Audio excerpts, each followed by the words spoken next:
Today I'm sharing some of the smartest travel tech that I've added to my backpack this year.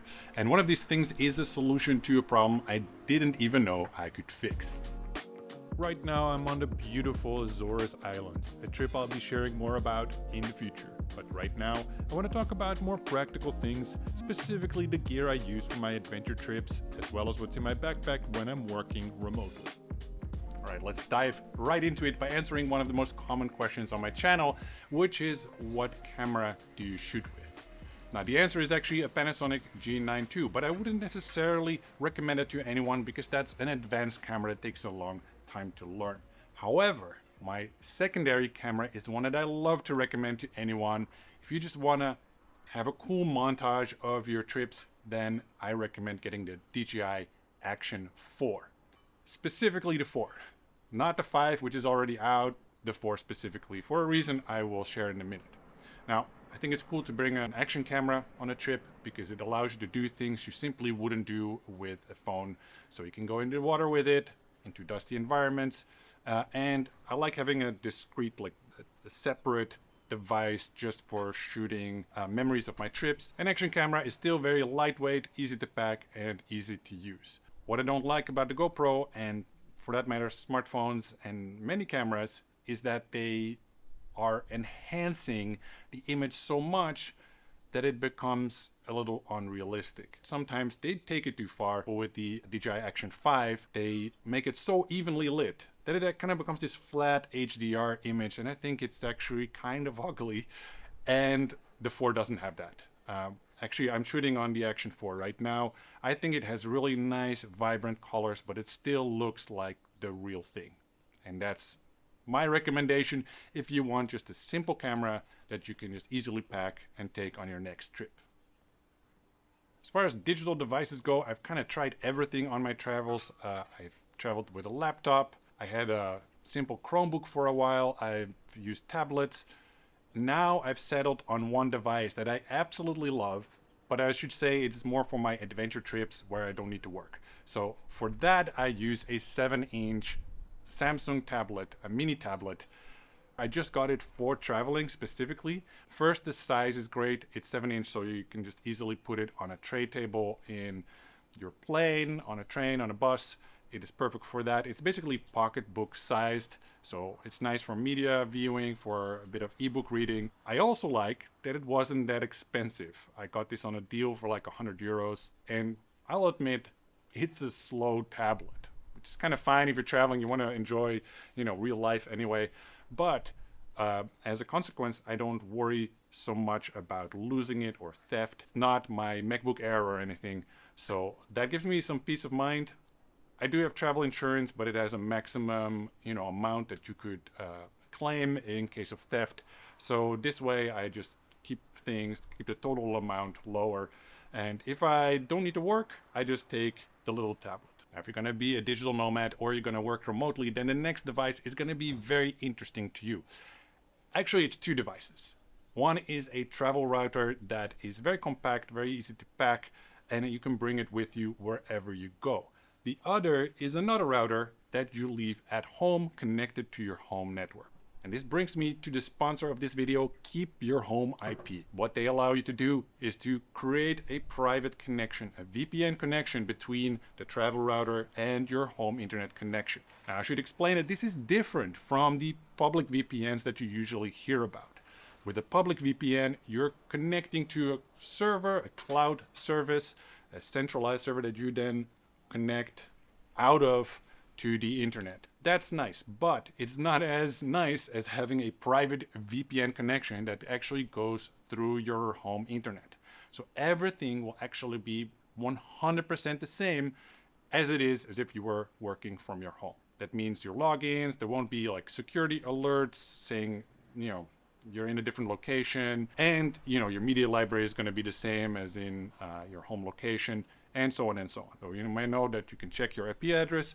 If someone does that with this system, they'll see that you are logging in from your home location. With a public VPN, you can see that you're using a public VPN. So this is an added level of privacy, an added level of security that can be very handy for those who are on the road and working remotely. Let me actually show you the unboxing I did where you see how easy it is to set this up. We have inside 2 routers, one for on the go and one for at home. So here are the instructions. They're really straightforward. This is about creating an account on their site, and these 2 pages are about setting up the server and the client. So here we have the router itself, and as you can see, this is wonderfully portable. This is great for travel. It is very compact, and the antennas just come out like that. Okay, so I've plugged in the router and I've attached it using a LAN cable to my home internet router. Okay, so now I've got to add my devices to my account. You either use a QR code or you can do it manually. I entered my home Wi-Fi password and it is connecting. And we are cooking, we are connected. Okay, so all of that took just about 5 minutes. That's how easy it is to set this up. Anyone can do it. And that's the amazing thing about Keep Your Home IP. They've really made it easy. I mean, I'm fairly technical, but I'm not a system administrator or anything. And I don't want to spend days working on some kind of setup that if it breaks, I don't even know how to fix it. This isn't that. This is totally streamlined. You just get the router sent to you, 5 minutes and you're up and running and you have a reliable connection. By the way, if you were wondering if this will work well with any existing corporate VPNs you may have to use, then yes, it will actually seamlessly work with that as well. So today I'm working from a co-working office and I've installed the router right here. And I connected that to the local Wi-Fi signal here. And I just checked my IP address and it is in fact my home IP. So it's all automatic, there's no apps, no installs, no subscription pop-ups or anything. And the cool thing is you own that connection. So there's not a monthly limit for you to use it or something, which happens with public VPNs. You just own that travel router, own your home router. That connection is yours and you can use it however you want. So be sure to check out Keep Your Home IP using the link in the description below. Let me share a couple more tech items that are easy to pack and that I love to bring because they can be just really handy sometimes. Firstly, just a basic HDMI cable. Because if you stay in hotels or in apartments a lot, then you know that the TVs that they have there don't offer you the best channels generally.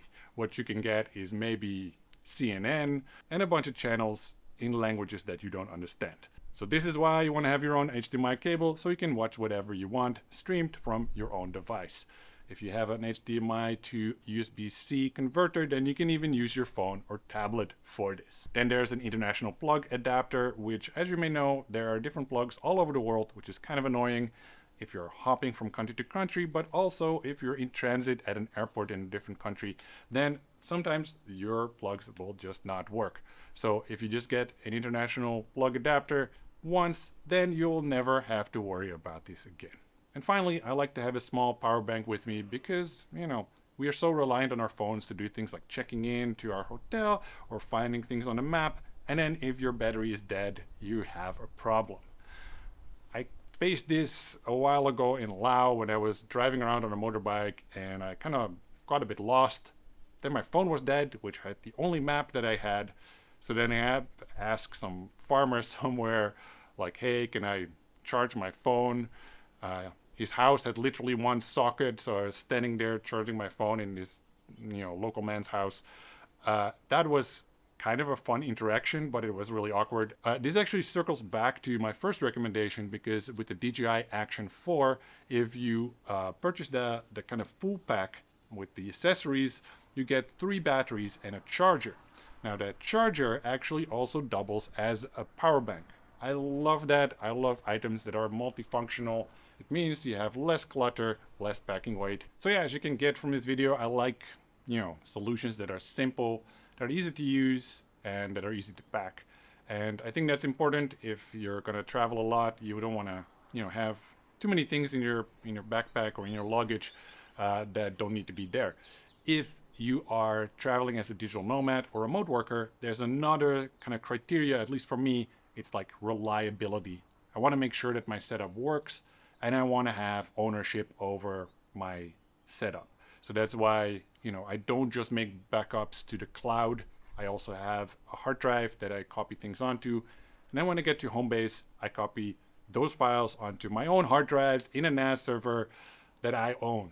Because I think that's an important thing to do, not to be only reliant on centralized like servers and big tech solutions. So actually the sponsor of this video, Keep Your Home IP, fits into that philosophy quite nicely as well, because you own the devices, you own the hardware, and it's your connection through the internet that you control. All right, I hope you find this interesting and it's given you some ideas.